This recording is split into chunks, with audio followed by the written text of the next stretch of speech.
Hello, Radhe Radhe सभी को। आज मैं आपको तुलसी जी के उपाय बताने वाली हूँ।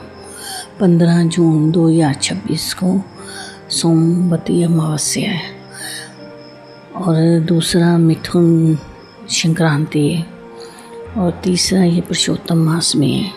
पुरुषोत्तम मास 15 जून को ख़त्म होगा और उसी दिन अमावस्या है और उसी दिन संक्रांति है।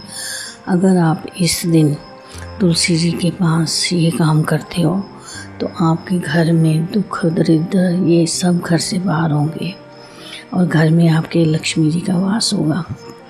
तो आप 15 जून 2026 सुबह 9 बजे से पहले ये उपाय ज़रूर कर लेना। उपाय क्या करना है, आपने तुलसी जी का पौधा होगा आपके घर में, नहीं है तो एक दिन पहले ही ले आना, उसे कहीं भी रख के खुले में। उसके आगे फिर सुबह आप स्नान करके 15 तारीख को सुबह स्नान आदि करने के बाद जब स्नान करोगे तो आप उसमें तिल जरूर डाल लेना और उसके बाद आप वहाँ तुलसी जी के आगे घी का जहाँ उसका तिल के तेल का दिया जलाएं। तुलसी जी से प्रार्थना करें कि हे माँ, हमारे घर से जितने भी बुरे विकार हैं, जितनी भी नकारात्मक ऊर्जा है, ये सब हमारे घर से बाहर जाए।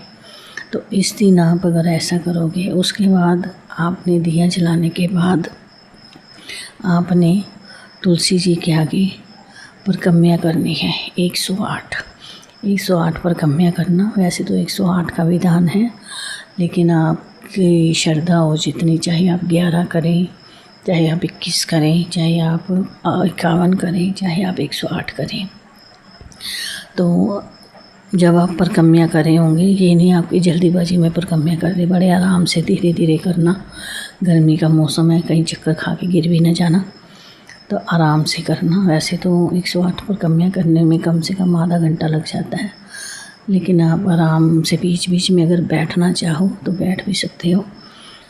परिक्रमा करने के बाद अब ये ध्यान रखना कि आपकी चुन्नी से या आपकी साड़ी से तुलसी जी का पत्ता ना टूटे, इसका ध्यान रखना। हाँ, गमला उठाते वक्त अगर तुलसी जी के पत्ते गिर भी जाएं हो जाएं तो उसका कोई दोष नहीं लगता, लेकिन आपके कपड़ों से या आपके उससे तुलसी जी नहीं टूटनी चाहिए।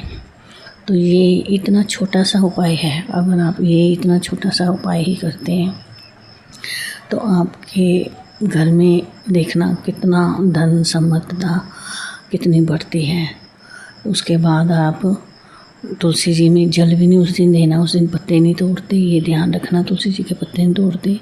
दूसरा, आप किसी के घर का अमावस वाले दिन, ये तो पुरुषोत्तम मास की अमावस है, वैसे भी किसी भी अमावस पे किसी के घर का अन्न नहीं खाना चाहिए। अगर आप खाते भी हो तो उसमें उसे चाहे दक्षिणा के रूप में, चाहे किसी भी रूप में आप उसको लौटा के आएँ। अगर हम अमावस वाले दिन किसी के घर का खाना खाते हैं तो हमारा 6 महीने का पुण्य जो होता है, 6 महीने का पुण्य हमारा उसके पास चला जाता है जिसका हम अन्न खाते हैं।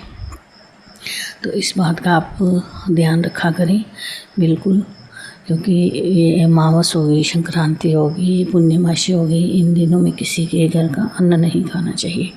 हाँ, अपने पीहर का, अपने मायके का, ससुराल का, इनमें कोई दोष नहीं लगता, लेकिन हम किसी अन्य के घर का खाते हैं तो उसमें दोष लगता है। तो आप इतना सा छोटा सा उपाय करें और अपने जीवन में खुशहाली देखें, कितनी खुशहाली आती है। तो ये ध्यान रखना कि अमावस 14 तारीख को दोपहर में शुरू हो जाएगी, इतवार वाले दिन, और 15 तारीख सुबह 8:45 तक है। तो आप इस बात का ध्यान रखें और लाभ उठाएं।